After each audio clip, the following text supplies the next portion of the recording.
இப்போ நம்ம ராக்கி மாத்திரா படிக்க போகிறோம். ஓகேவா? இந்த ராக்கி மாத்திரால நம்ம என்ன சவுண்டில் படிப்போம்னா இர்ன்ற சவுண்டில் படிக்கணும். ஓகேவா? ஃபார் எக்ஸாம்பிள் த இர் ப இன் தர்பன். தர்பன் இருக்கு இல்லையா? இந்த ராவை தூக்கிட்டு நம்ம இப்படி குட்டியாக போட்டுக்கலாம். ஓகே, அதே மாதிரி பாருங்க. த இர் த ஜி தர்ஜி இப்படி இருக்கு இல்லையா?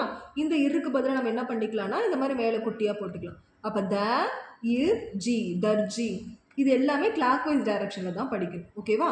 ஃபர்ஸ்ட் பார்த்தீங்கன்னா த இர் ப இன் தர்பன். த இர் ஜி தர்ஜி இப்படி தான் படிக்கணும். ஓகே, இப்போ அதுக்கான சாம்பிள் எக்ஸசைஸ் பார்த்துடலாமா?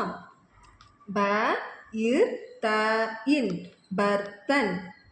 க இர் இம் கரம். க இர் இம் கரம். சு இர் ய சூரிய.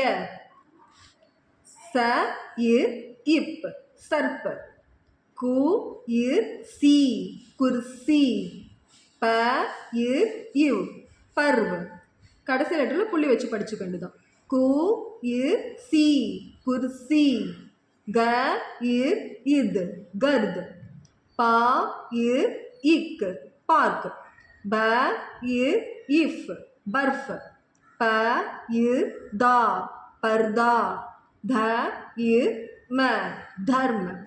த இர் து தர்த். திரும்ப ரீட் பண்ணி காமிக்கிறேன். பர்தன், கரம், சூரிய, சர்ப்ப, குர்ஷி, பர்வ, கர்த், பார்க், பர்ஃப், பர்தா, தர்ம், தர்த்.